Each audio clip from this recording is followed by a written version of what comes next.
So when you drive into New Kensington, this is what you see. Let me show you.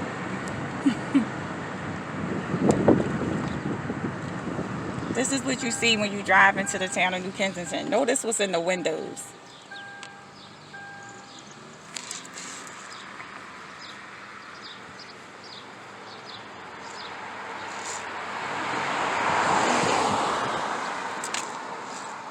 The glare might not show it too much.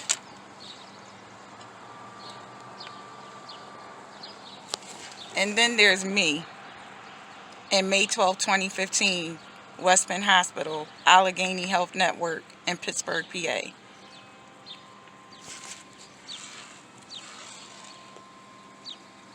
Why are these still in the window anyway? It's 2020.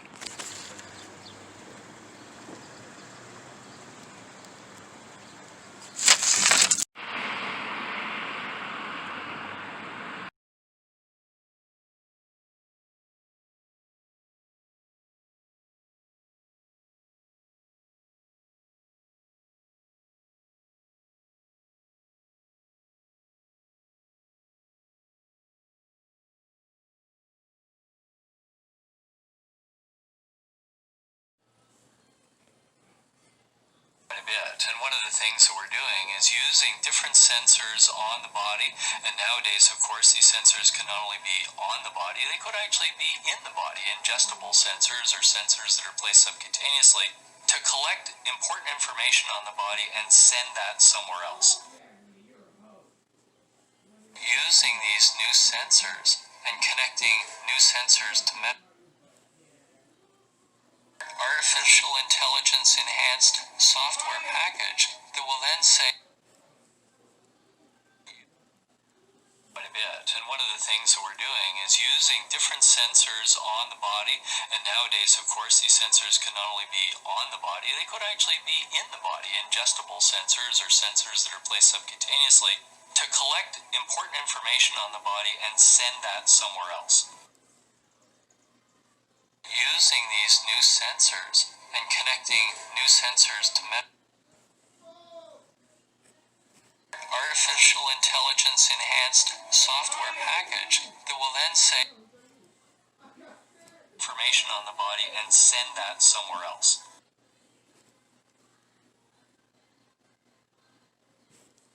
Information on the body and send that somewhere else. Artificial intelligence enhanced software package that will then say using these new sensors and connecting new sensors to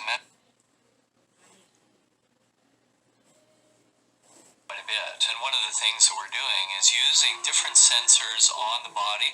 And nowadays, of course, these sensors can not only be on the body, they could actually be in the body, ingestible sensors or sensors that are placed subcutaneously to collect important information on the body and send that somewhere else.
And as you turn the corner, the very first block after that, the store that I just showed you with all the old computers from the early 1980s, maybe 1970s.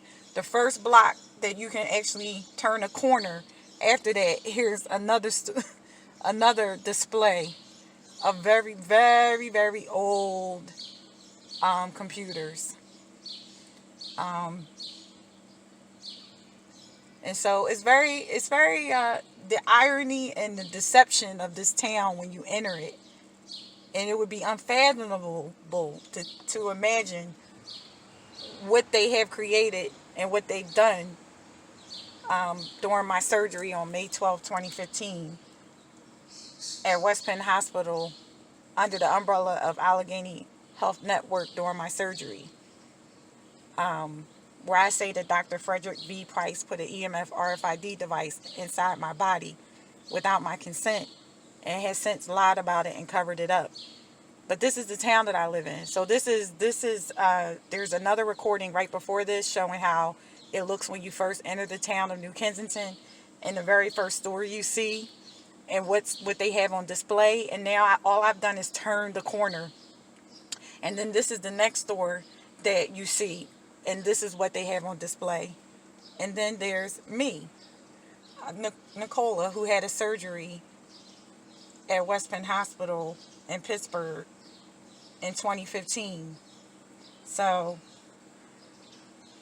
I just wanted to see if I could capture the irony, and I'm probably going to edit it.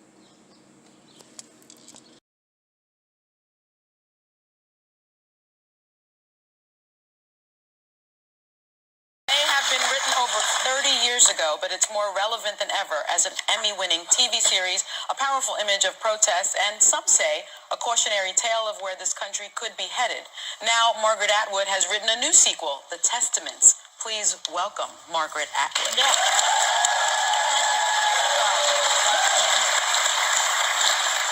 Now, you are a legend in the literary world, of course, the author of the best-selling book, The Handmaid's Tale, and it tells of a near-future patriarchal society called Gilead, in which the rights of women have been virtually erased. The handmaids are women forced to give birth to the babies of the ruling class, and you released it in 1985, and I read that the events in the book came from actual real-life events. Everything.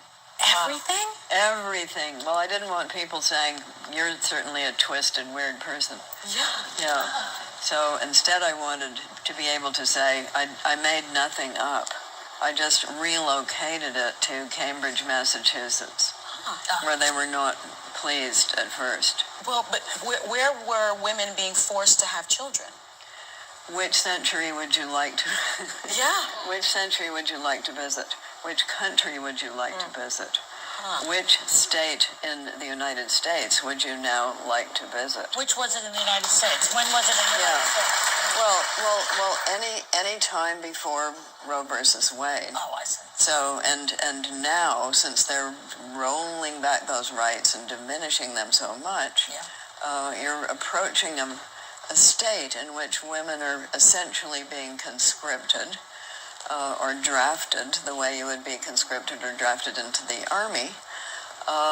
And my view on that is, if you want to do this, if you want the state to claim ownership of women's bodies, you should pay. So if somebody is drafted into the army, they get their food, their lodging, their clothing, their medical, all of that covered. So if you want to do that to women, you should pay for it. Don't you agree? Something's got to be done. Some remuneration if you're forced to give birth to some child that you don't. Well, I would say a lot of remuneration. Well, some people say they should pay women for just the housework that we all do, with raising children, cleaning the house, everything else we do. We don't get paid a dime for that. Well, I think it's a little bit different when it's your entire body that's being taken over. Well, recently in this country and in other places around the world, we've seen attempts to severely limit people's rights, as you've just mentioned. In your view, do you think we're moving towards Gilead? Some places are, and some places are moving in the other direction. For instance, Ireland just took a step away from it. So you have countries where women have never had those rights. You have other countries where they've had them and they're being taken away. And what you can say about every totalitarian government, whatever their reason of being they say they have, whatever their ideology, one thing they always do is roll back women's rights. Right. Every single one of them. So it is a symptom and also a result of going further towards an autocratic, authoritarian, totalitarian government. So I have watched every episode of Handmaid's Tale, and of course you wrote the book that then created, it's on Hulu. It is a very, very dark show. Much of it is. I watched it, actually, I binge watched it when I was pregnant, which is probably not the time to do that. But I did, and I have to say, as hard as it is to watch in some of these scenes, I felt very empowered. I felt even more motivated as a woman to want to fight for our rights as women, and to be treated equally and all of those things. And it's funny because when you watch it, that's not what I thought I would take away from it, but it had sort of the reverse effect on me. Are you surprised by that? Because it's now being used in a lot of ways, as you talked about, Sunny, for people to speak out more. Yeah. Yes, it's become a very useful visual symbol. That started in Texas. So it was Texas women who wanted to go into the Texas legislature, where you saw a line of men in dark suits making laws about women's bodies. So they dressed up, and they just sat modestly, so they couldn't be thrown out for creating a disturbance, and they couldn't be thrown out for dressing immodestly because they were completely covered up. But everyone looking at them knew what they meant. And that has gone around the world as a symbol of protest against women's bodies being controlled by people who aren't them.